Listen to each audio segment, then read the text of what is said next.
ce nouveau webinaire du jeudi. J'espère que vous m'entendez bien. S'il y avait le moindre souci, n'hésitez pas, puisque la dernière fois, nous avons eu un petit décalage et petit problème de micro. Je suis Jean-Marc Provence, fondateur du cabinet Digixit. Voilà, bientôt 30 ans que j'accompagne des entreprises dans leur transformation et leur optimisation. Je vois que quelques-uns parmi vous étaient présents au précédent webinaire, donc merci pour votre fidélité. Pour les nouveaux arrivants, un bref rappel sur notre cabinet de conseil en transformation digitale. Digixit est né du désarroi des entreprises face à l'ensemble des expertises nécessaires à la transformation digitale. Je rencontre divers interlocuteurs qui me garantissent monts et merveilles pour accompagner ma transformation. Un communicant qui me garantit que le social selling est la clé de tous mes mots, un expert big data qui me vante les vertus de la vente prédictive, et puis un expert du design thinking qui est prêt à énergiser mes équipes en développant l'envie de participer à cette belle aventure. Alors, tout paraît séduisant, la transformation digitale est inéluctable, mais par quel bout prendre le sujet, comment piloter la démarche, ça devient très vite anxiogène. Donc, on a décidé de rassembler les principales disciplines du digital, d'accompagner nos clients sur des périodes très très courtes avec le maximum de plus-value, et pour cela de faire intervenir des experts référents dans leur discipline. Bon, la transformation étant un vaste sujet, on a souhaité organiser des webinars pour planter le décor. Chaque mois, on a 2 webinars, un webinar qui présente l'une de nos expertises. Donc, par exemple, le mois dernier, on abordait le design thinking. Le 16 novembre prochain, ça sera l'occasion de rentrer un peu plus en détail sur le big data. Et puis on a un webinar plus généraliste. Donc le mois dernier, on est rentré un petit peu dans l'explication de la frontière entre la digitalisation, qui est faire évoluer la technologie, les sites web, les applications mobiles, et puis la transformation digitale, spécifique de l'entreprise. Donc aujourd'hui, dans le cadre de ces webinaires plus généraux autour de la transformation digitale, on va essayer ensemble d'identifier les disciplines qui vont apporter des synergies à votre transformation digitale. Juste pour info, si vous souhaitez revoir les webinaires précédents, vous avez des replays qui sont à votre disposition sur le site de Digixit, donc www.digixit.com. Et voilà. Et donc, bienvenue à ce nouveau webinaire. Alors, il y a quand même quelque chose qui me paraît important d'expliciter, c'est le parti pris de Digixit. C'est-à-dire que on a pris comme principe que la transformation digitale est une démarche complexe avec des interconnexions entre différentes expertises qui sont importantes. Et donc, on ne pouvait l'aborder qu'en rassemblant ces expertises avec des experts pluridisciplinaires de manière à pouvoir avancer rapidement et à garantir la meilleure agilité. Donc on a rassemblé d'une part des architectes du système d'information, on a pris des experts dans le big data, dans la communication digitale, mais aussi interne, parce qu'on va s'apercevoir que c'est quelque chose qui est important pour accompagner nos clients. L'intelligence collaborative, et là on verra qu'on fait une vraie différence entre l'intelligence collaborative et l'intelligence collective, donc là on est bien dans le collaboratif. Et puis, l'excellence opérationnelle. Derrière ça, on a voulu essayer de traduire l'état d'esprit dans lequel on travaille. Et donc, on a pris principalement les outils du design thinking. On va parfois butiner sur d'autres expertises, mais on considère quand même que le design thinking est l'un des piliers pour être capable d'animer la transformation digitale. Derrière ça, je pense que ce qui est important, c'est l'état d'esprit dans lequel on se met, c'est-à-dire qu'on a une vraie volonté d'être dans l'audace, mais aussi d'arriver avec des solutions qui soient simples et puis qui soient très opérationnelles. C'est-à-dire qu'on doit être capable de les mettre en œuvre rapidement et quelque part d'en profiter rapidement, parce qu'il y a beaucoup d'essoufflement dans la transformation digitale parce que on attend les résultats. Les dirigeants ne voient rien arriver et on commence à se poser la question si dans le fond c'est véritablement pertinent. Alors, concernant donc maintenant les disciplines, là, on va aborder donc ce fameux sujet autour de l'appréciation des disciplines pertinentes vis-à-vis de la transformation digitale. Alors déjà, j'ai un espace-temps très court, hein, puisque je me rappelle que le principe de ce webinaire, c'est que j'intervienne seulement pendant 15 minutes, et je vois que j'ai déjà 5 minutes sur lesquelles j'ai déjà parlé.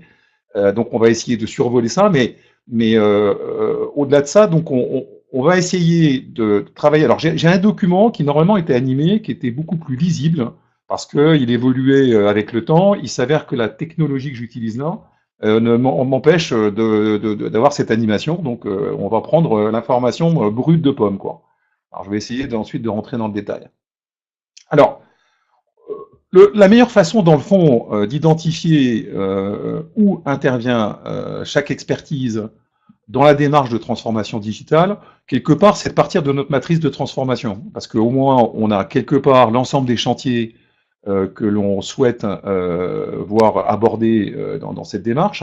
Et puis, on a les différents niveaux d'évolution qui partent de la compréhension jusqu'à la conversion, c'est-à-dire l'accompagnement au changement, la bascule vers de nouveaux paradigmes. Et voilà. Donc, première expertise, hein, c'est l'intelligence collaborative. Alors, ce que je disais tout à l'heure et qui me paraissait important, c'est qu'on fait bien clairement une différence entre l'intelligence collective et l'intelligence collaborative. L'intelligence collective est intégrée dans l'intelligence collaborative, c'est-à-dire que l'intelligence collective est pour nous une première démarche qui vise à partager entre les collaborateurs, avec l'ensemble de l'écosystème dans lequel se trouve l'entreprise. L'intelligence collaborative, elle va quand même beaucoup plus loin, puisque quelque part, elle alimente sur l'envie. C'est-à-dire que là, on se retrouve dans le fait que l'entreprise, les collaborateurs de l'entreprise ont envie d'aller dans cette démarche, et c'est quelque chose qui nous paraît fondamental pour arriver. Hein. Donc, je pense que la plateforme principale de la transformation digitale est clairement humaine, et donc on va vraiment se focaliser sur l'intelligence collaborative. Alors, cette intelligence collaborative, alors je suis un peu navré du schéma, puisqu'effectivement, là, au bout du compte, c'est un petit peu confus. On a essayé dans chacune des cases de la transformation digitale d'y apporter des couleurs qui permettaient de voir où intervient telle discipline. Alors, ça apparaissait au fur et à mesure, là, au bout du compte, on se prend tout. Donc la visibilité est un peu limitée. Alors, grosso modo, ce qu'on peut retenir, c'est que sur l'intelligence collaborative, pardon, lapsus révélateur, on va le retrouver un peu partout, hein, puisque quelque part, ça va être un peu le ciment dans la démarche, hein, et un élément clé d'animation. Donc, on va retrouver un petit peu partout cette intelligence collaborative. Elle va être à la fois sur des sujets, alors évidemment dans tout ce qui est leadership, qui va permettre donc de partager entre les collaborateurs, les directions, et d'arriver sur des espaces-temps assez courts à innover, à ouvrir des nouvelles portes, hein, qui vont permettre quelque part d'oxygéner, d'accélérer, d'amplifier la démarche de cette entreprise. Donc on va le retrouver également, bien sûr, sur l'expérience client, puisque là, c'est la rencontre avec le client, c'est comment le connaître et le comprendre, le satisfaire. Derrière, l'offre et le service qu'on va lui apporter, clairement, ça va se faire avec lui. Hein. Il n'est pas question de... Aujourd'hui, on a largement abandonné le principe qui vise à s'inventer dans son coin sa propre offre. Hein. Je veux dire, on est aujourd'hui à l'écoute totale du client qui se retrouve au centre de tout. Et derrière, on va avoir tout ce qui est culture et organisation, bien entendu, hein, au niveau de l'intelligence collaborative. Et puis, toute la partie quand on va initier des processus techniques qui, quelque part, nécessitent l'intégration métier, qui est donc quasiment systématique hein, aujourd'hui. Donc, on va, que ça soit pour le big data, dans les phases de compréhension et de choix, que ça soit pour la partie technologique, qui est donc pareil, on va s'intéresser à partager ce genre de choses. Et donc, c'est principalement la capacité à pouvoir animer des rencontres entre le monde technologique et le monde des métiers. Enfin, pour le pilotage, bah ça c'est clair, en tout cas au moins pour le démarrage. À partir du moment où on s'intéresse à une transversalité du pilotage de l'entreprise à travers les différents domaines que l'on va aborder, bah, clairement il y a des échanges entre des experts de différents métiers, de différentes sensibilités, et donc c'est là-dessus que l'intelligence collaborative va avoir tout son sens. Deuxième expertise, la communication, donc communication digitale, bien entendu. Alors là, c'est toute la logique de la gestion de l'omnicanal, des différents supports, que ce soit web, applicatif, mobile et autres qui vont être nécessaires pour pouvoir apporter une offre et des services à nos clients. Et on a également la communication interne, alors qui est étroitement liée à l'intelligence collaborative, puisque la communication interne, pardon, va être quand même un outil fondamental pour communiquer vers les collaborateurs de l'entreprise et ou vers l'écosystème. Une fois de plus, on est aujourd'hui de plus en plus dans une réflexion d'écosystème, donc ça veut dire avec les partenaires, éventuellement avec les clients, avec tout interlocuteur avec qui on est amené de travailler. Bah, on va devoir communiquer de façon assez précise, de manière à faire en sorte que tout le monde soit bien synchronisé, hein, qu'on garantisse une fluidité dans l'information qui sera partagée par l'ensemble des collaborateurs. Architecture IT, bon là, on retombe un petit peu sur des... Alors, je ne sais pas si c'est du traditionnel, je ne parle pas sur le fond, c'est-à-dire que là, les technologies qu'on doit mettre en œuvre sont loin d'être traditionnelles. Par contre, la fonction de l'architecture IT au sein de l'entreprise nous paraît plus naturelle dans les phénomènes de migration et d'évolution. Donc, l'architecte IT va être présent dans beaucoup de domaines et, je le rappelle, va être le garant de l'excellence des outils qui vont être mis à disposition aussi bien en interne dans l'entreprise pour garantir l'évolution des process qu'en externe pour bah, toute la partie offre de services qui va être portée évidemment en partie par l'architecture IT. Alors, j'avance parce que j'ai mes 15 minutes qui s'approchent et j'aime bien m'imposer cet exercice et vous donner la parole ensuite. Le big data, donc là, le big data, c'est un élément fondamental puisque c'est l'outil qui va nous permettre d'avoir une écoute extrêmement aiguë de mon écosystème. Hein, bon, alors, essentiellement, évidemment, le client, mais à travers les endroits où il va se déplacer, les différents canaux avec lesquels je vais interagir avec lui. Et donc, c'est vraiment là, c'est une pierre angulaire du projet de transformation digitale.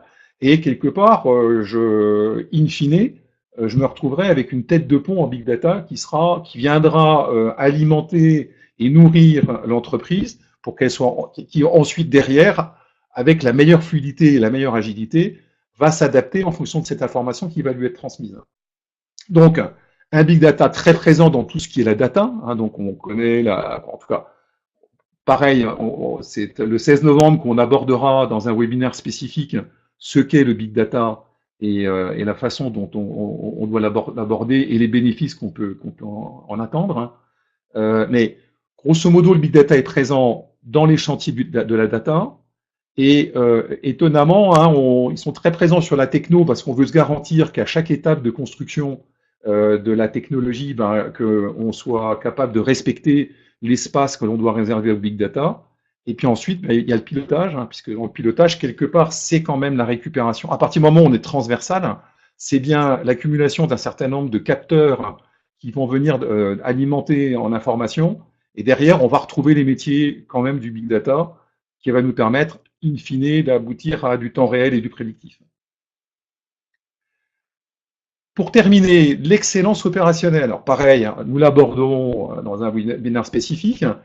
Le principe de l'excellence opérationnelle, c'est de garantir que l'offre, les biens, les produits qui vont être transmis à nos clients vont être dans un niveau qualitatif exceptionnel. Donc c'est tout un processus qui va intervenir aussi bien dans le pilotage que dans les process, mais pas nécessairement comme on l'imaginait avant, mais dans des mécanismes et des organisations qui vont porter cette excellence et qui vont garantir que la prestation ou le produit que l'on va apporter au client va être à un très haut niveau et qu'il ne faillira jamais. Hein. Donc on est vraiment dans l'excellence opérationnelle. Donc une fois de plus, je ne vais pas aborder le sujet aujourd'hui parce que je pense que c'est pas non plus le but de rentrer dans ce détail-là, mais c'est bien d'identifier l'endroit où l'excellence opérationnelle peut avoir du sens. Alors, si on prend un petit peu de recul, je ne vais pas rentrer dans le détail des endroits précis dans lesquels on va avoir besoin de ces expertises, mais simplement, au moins ce qui est certain, c'est qu'il est difficile d'imaginer de ne pas avoir ces 5 expertises. Ça ne veut pas dire qu'on ne doit pas en avoir d'autres, hein. Mais en tout cas, celles-là, elles sont essentielles. Elles sont seulement 5 parce que on peut difficilement commencer à imaginer une équipe pluridisciplinaire qui accompagne une entreprise dans sa transformation digitale si jamais ils sont 10 ou 15. Ça devient un petit peu compliqué. Et donc, il y a un vrai noyau qui doit être à même d'accompagner l'entreprise et qui doit disposer de l'ensemble de ces disciplines. Le dernier point qui n'est pas un détail pour nous, c'est qu'il nous a fallu quelque temps pour arriver à harmoniser toutes ces disciplines et créer quelque part une philosophie qui nous sont propres, c'est-à-dire une philosophie qui est acceptée par l'ensemble des expertises, par nos experts, et qui nous permet de parler avec l'entreprise qu'on accompagne d'une même voix. Et ça crée quelque chose de tout à fait intéressant, c'est-à-dire que la philosophie par exemple d'un architecte IT pour approcher une problématique donnée est assez différente de celle de la communication digitale. Et le mariage de ces disciplines nous apporte quelque chose d'extrêmement intéressant. Donc, on nourrit les disciplines respectives. Et donc, on a, nous, aujourd'hui, créé une grande richesse derrière cette notion de pluridisciplinarité. Donc, une pluridisciplinarité essentielle, fondamentale, c'est notre parti pris. Une diversité dans ces apports qui est extrêmement riche, qui apporte, je trouve que ça nous fait vivre des expériences qui sont tout à fait étonnantes et qui va tout à fait dans la logique de l'intelligence collaborative. Donc, chaque collaborateur va partager ses expertises de façon extrêmement intense et on a vraiment des choses formidables qu'on rencontre. Et derrière, cette nécessité, c'est si on veut vraiment arriver dans des espaces-temps raisonnables à des résultats à court terme, il faut que tout le monde soit là. Et donc, il est rare, aujourd'hui, assez rare que nous ne venions pas à 5, ou en tout cas, plus exactement, il est quasiment systématique que nous arrivions à 5 pour commencer à aborder un sujet avec nos clients.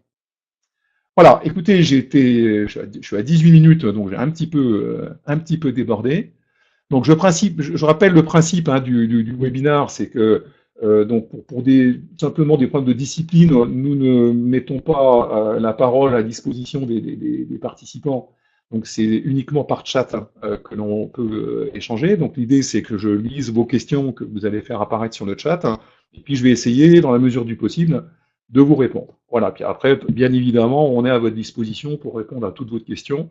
Donc mes coordonnées, je vous les mets ici. Donc, et ensuite, on peut bien évidemment je peux vous mettre en contact avec mes experts sur des domaines bien particuliers. Voilà. J'espère avoir, dans l'espace-temps qui m'était imparti, survolé le sujet de façon intéressante. Et je suis à votre disposition pour répondre à vos questions.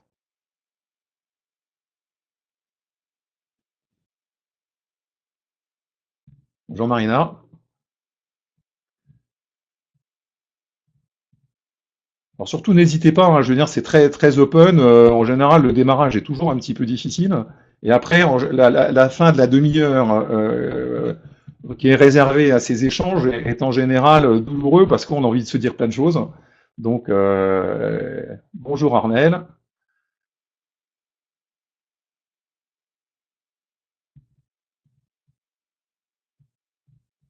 Alors, pendant que les questions ont commencé à arriver, bon, ce qui est intéressant dans cette notion de pluridisciplinarité, là on verra après, on a d'autres webinaires où on explicitera certains modèles d'intervention qui permettent de comprendre comment on peut utiliser ces disciplines.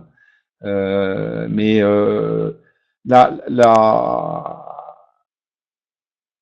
alors d'accord. Alors, donc la question de Alice, hein, c'est comment ce modèle s'intègre avec d'autres méthodes comme l'agilité, le DevOps ou Lean Startup, hein. Alors clairement, c'est donc l'agilité. Bon, DevOps c'est encore un petit peu particulier, mais le Lean Startup, hein, par exemple, est clairement donc le Lean Startup, c'est quelque part notre bible, hein. Donc on est clairement le petit livre bleu que nous avons tous lu chez nous et qui est toujours sur le bureau de chacun. C'est le Lean Startup. On est dans cette logique-là, donc on est vraiment dans la logique du test and learn, dans la capacité à se lancer sur des pilotes et puis accepter l'idée. Alors on est même presque extrémiste chez nous, accepter d'abandonner, hein, donc de repartir dans une toute autre direction, qui est quelque part directement liée aussi à l'agilité, puisqu'on retrouve les mêmes principes dans l'agilité. Donc, le modèle pluridisciplinaire, hein, quelque part, il est nourri à tous les étages de l'agilité et du Lean Startup, hein, quoi. C'est fondamental, hein. Donc, alors, vous le verrez dans d'autres présentations sur la façon dont on peut intervenir, hein. Alors, je peux au moins introduire l'une de nos offres qui s'appelle le 360 Sprint Digital Sprint Assessment, qui est un sprint de 5 jours permettant de délivrer, alors donc c'est 5 experts qui interviennent, et en 5 jours, on va délivrer des préconisations avec une stratégie opérationnelle et un plan d'action derrière, permettant d'avancer sur le domaine de la transformation digitale. Donc ça, on retrouve bien, donc on ne connaît pas du tout le client au départ, hein, donc le lundi matin, on va démarrer, on ne le connaît pas, et puis il y a tout un modèle alors, qui est vraiment organisé comme un sprint agile, et qui va nous amener par petites itérations à aboutir au vendredi midi où on va délivrer ces recommandations. Bon, donc ça c'est typique d'une action de Digixit sur des espaces-temps courts avec une plus-value très importante et qui permet surtout, parce que on est dans un monde qui est en mouvement perpétuel et notre considération, c'est se dire que si jamais je fais un audit, par exemple, de 3 mois pour une entreprise, quelque part, le monde a déjà changé. Et donc, le résultat qu'on va apporter n'aura pas beaucoup d'intérêt. Je ne sais pas si j'ai répondu à la question, mais en tout cas, ce qui est clair, c'est que l'agilité, la Lean Startup, chez nous, c'est dans nos gènes.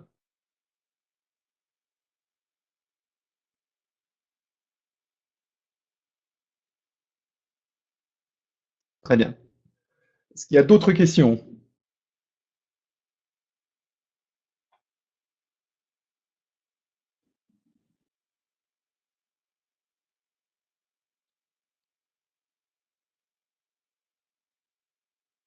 N'hésitez pas, hein, faut vraiment. Je suis là à votre disposition pour répondre à toute question. Il n'y a pas de questions idiotes, hein, bien évidemment, et c'est des sujets qui sont suffisamment complexes pour quelque part les aborder sur des axes très différents, hein. Donc il n'y a pas de là-dessus, il n'y a pas de truc. Donc là, par exemple, je vois pour Alice, quelque part, je pense que comme on parle de DevOps, on est plus sur un angle IT, hein, donc c'est typiquement effectivement un des angles d'attaque. On peut avoir d'autres angles d'attaque qui sont, quand on rencontre un RH, hein, par exemple, au niveau des ressources humaines, l'approche va être totalement différente, hein, et c'est là où nos pluridisciplinarités vont être pertinentes, parce qu'on va donner un éclairage global, hein, au sujet à des gens qui sont quelque part focalisés sur une seule des expertises, quoi. Donc,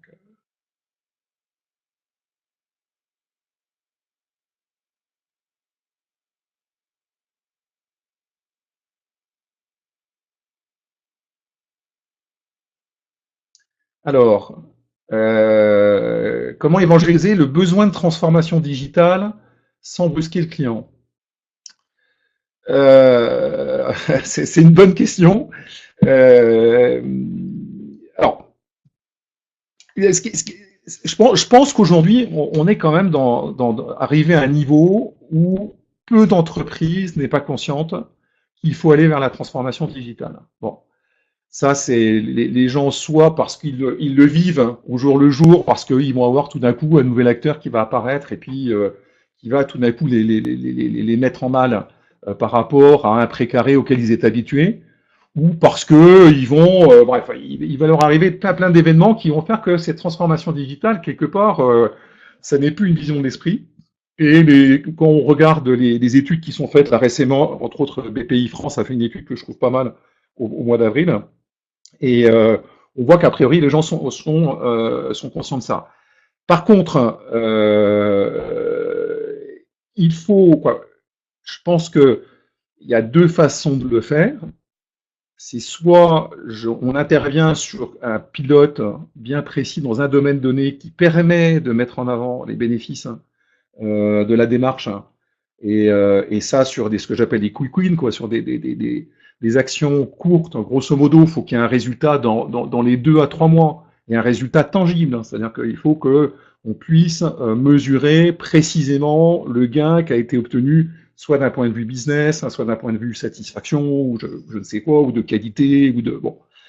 Ça, c'est le première façon d'aborder. Le deuxième, c'est justement, il faut brusquer. Hein, c'est-à-dire qu'il faut, il y a un moment donné, il y a une espèce, et c'est très latin d'ailleurs, hein, les anglo-saxons sont un petit peu différents dans leur façon d'aborder le sujet, mais nous les latins, on a un peu tendance à se mettre dans une position où on va attendre jusqu'au jour où ça posera un problème, quoi. Alors que l'anglo-saxon, en tout cas ces temps-ci, de plus en plus, et surtout les pays émergents, hein, donc Chine et Asie, sont dans une démarche de plus en plus à pousser au maximum et en disant de toute manière, il n'y a pas d'état d'âme sur le gain que je vais obtenir. Et c'est d'ailleurs le résultat des études qu'on a pu avoir. Hein. Tout le monde aujourd'hui est d'accord sur le fait qu'une transformation digitale, pour peu qu'elle ait été faite de façon raisonnable, quoi, je veux dire, de façon propre et en respectant un certain nombre d'étapes, hein, c'est clair que le gain, il est indiscutable. Mais bon, je comprends, je sais qu'il y a beaucoup de réticences hein, autour de la transformation digitale. Il y a beaucoup de confusion aussi parce que tout le monde a récupéré le digital alors que des gens viennent d'origines extrêmement différentes. Donc on a les agences de publicité qui sont mis à se lancer dans la digitale, mais avec la notion plutôt de support publicitaire. On se retrouve avec d'autres métiers qui sont toujours dans cette logique dans le monde du marketing ou dans le monde de l'IT aussi également, hein, qui sont des gens qui sont plus à pousser des solutions technologiques que d'apporter des moyens d'atteindre des objectifs stratégiques. Voilà, donc ça crée cette fameuse confusion. Et donc par exemple, nous, le principe du sprint, du 360 sprint digital assessment, c'est clairement de dire, attendez, on va arrêter de parler, parce qu'on peut parler pendant des heures sur le sujet, mais nous, laissez-nous 5 jours, quoi. Je veux dire, là, on est un jeudi. Si on démarre lundi, vendredi prochain, on arrive avec une réponse globale sur la façon dont on peut aborder votre transformation digitale et avec un plan opérationnel sur lequel on s'engage, quoi, genre sur lequel en plus on peut accompagner le client de façon très facile, ou il peut le faire tout seul, quoi. C'est à lui de voir. J'espère, Marina, que j'ai répondu hein, à la question.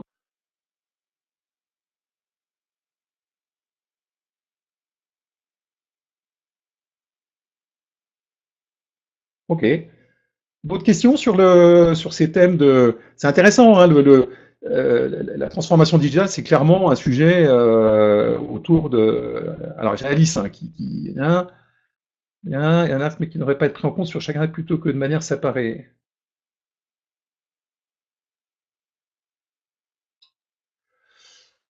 Oui, alors donc la question de Marina, c'est de dire, qu'au bout du compte, on devrait être dans une logique de customer centric hein, pour pouvoir avancer, et il y a pas mal d'environnements qui ne le sont pas, et donc bon. Alors, euh, je pense que de toute manière, la logique, quoi. Ce qui est certain, c'est que le customer centric, c'est fondamental. C'est-à-dire qu'en fait, ça devient un axiome de base, et j'irais même jusqu'à dire que si jamais l'entreprise a énormément de mal à y aller, il va falloir, alors là pour le compte, y aller à la serpe, hein, parce que il n'y a pas de choix là-dessus, puisqu'il y a, alors vous pourrez regarder le replay de mon précédent webinar que j'avais fait avec l'une de mes équipières là, avec Sophie, où on expliquait les raisons hein, qui font que de toute manière, il y a maintenant un certain nombre de règles à respecter, et ceux qui n'y vont pas, bah, c'est juste vital, quoi. Hein. C'est-à-dire qu'ils vont disparaître. Hein. Alors qu'après les gens en soient pas conscients, je veux bien, mais donc la question, elle est donc nous aujourd'hui, quand vous dites que le modèle d'expansion est un axe, mais on ne devrait pas prendre contre chacun des axes plutôt que de manière séparée, on ne les prend pas du tout de manière séparée. Hein. C'est-à-dire que ce qu'on sait, c'est que chaque entreprise a des niveaux de maturité différents en fonction des domaines que l'on aborde. Donc, et que par contre, hein, ce qui est certain, c'est que c'est l'ensemble de l'entreprise d'un point de vue transversal qui va devoir se synchroniser. C'est-à-dire que la première étape, hein, elle est autour de la synchronisation, c'est-à-dire qu'il y a un chef d'orchestre qui donne le tempo, et l'ensemble de l'entreprise doit suivre. La deuxième, c'est la fluidité. C'est-à-dire que c'est la deuxième étape qui est, je reçois un input de l'extérieur, donc de mon client, hein, qui d'un coup dit, je sais pas, on s'aperçoit qu'on vend des pantalons bleus et qu'au bout du compte, on va passer à des pantalons verts parce que le bleu n'a plus aucun intérêt ou a marqué les esprits pour je ne sais quel événement. Il faut une entreprise synchronisée et fluidifiée, donc agile, qui va être capable de s'adapter de manière à produire dans des espaces-temps très courts le produit ou l'offre la plus adaptée.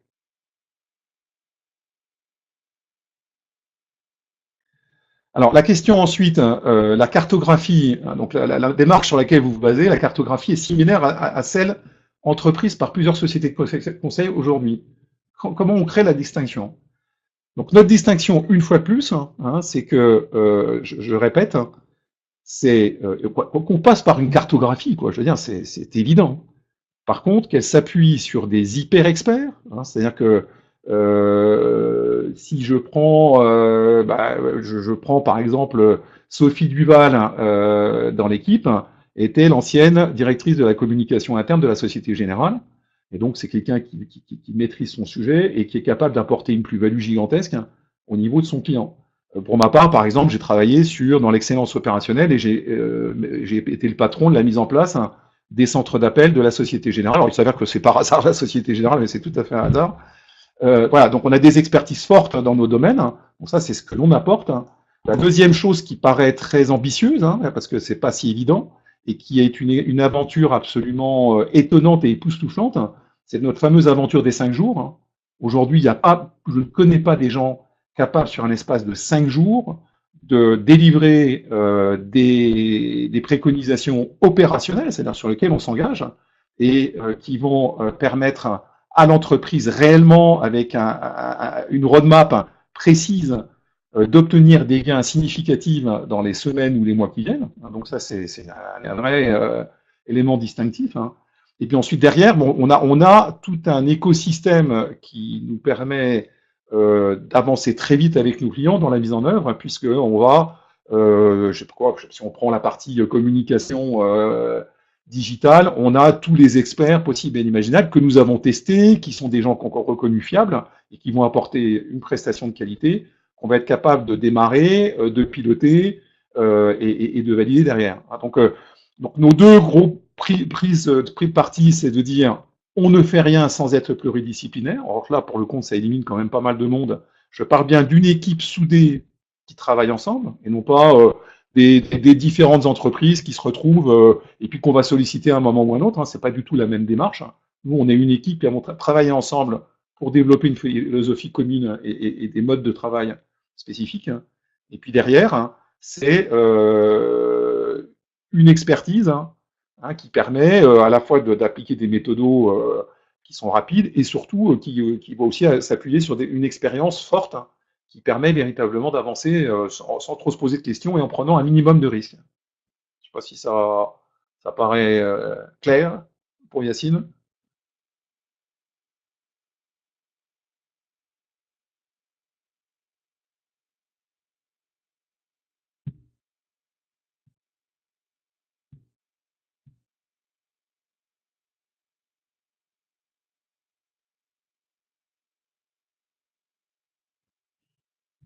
N'hésitez pas, hein, moi je suis à l'écoute de vos questions. Mais ce sont des questions très intéressantes, hein. C'est tout à fait pertinent. Bon, derrière ça, après, il y a une vraie compatibilité entre les gens qui doivent apparaître, hein, parce qu'on là, on est dans du conseil, on est sur de l'opérationnel. Donc, je rappelle, on fait de la stratégie opérationnelle, hein, donc on est vraiment sur le terrain et on essaie d'apporter des réponses très concrètes, hein, par rapport à des attentes de nos clients.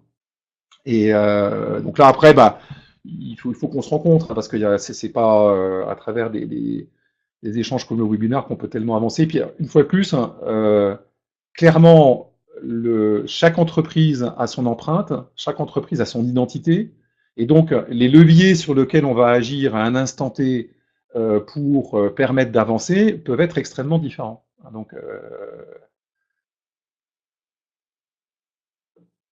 Donc il faut vraiment qu'on se rencontre à ce moment-là.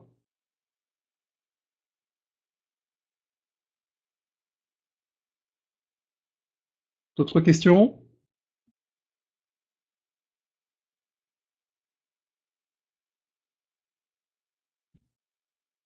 Très bien. Bah, écoutez, on arrive de toute manière à la fin là, de notre temps. Écoutez, merci de m'avoir écouté. J'espère que ça vous a éclairé sur cette notion de pluridisciplinarité et la pertinence que ça peut avoir de pouvoir. Merci Geoffrey. Et puis on est à votre disposition. Vous avez mes coordonnées, n'hésitez pas. On peut se rencontrer dans. Alors je vous rappelle que les prochains rendez-vous avec Digixit, c'est je crois le 14 au soir au Bliss BLI2S. Vous pouvez aller sur notre site pour récupérer les coordonnées, où on organise comme chaque mois l'apéro de la transformation digitale. Donc ça, c'est une bonne façon de se rencontrer et c'est souvent très riche d'expériences, hein. Et puis, on a donc le 16 novembre de mémoire, hein, on a le webinar sur le big data. Donc là, ça sera un expert de chez nous qui viendra vous parler un petit peu de ça et qui essaiera de mettre un petit peu, de simplifier un certain nombre de principes pour voir à quel point ça peut vous aider. Ça peut vous aider. Et absolument, pour le networking, c'est tout à fait, hein, l'apéro de la transformation digitale, c'est vraiment du partage. On rencontre plein de gens différents. C'est assez étonnant d'ailleurs, c'est toujours quelque chose de très sympathique, hein, et on y tient beaucoup. Voilà. Écoutez, merci encore pour vous. Et puis, bah, j'espère à bientôt. Et bonne journée à vous.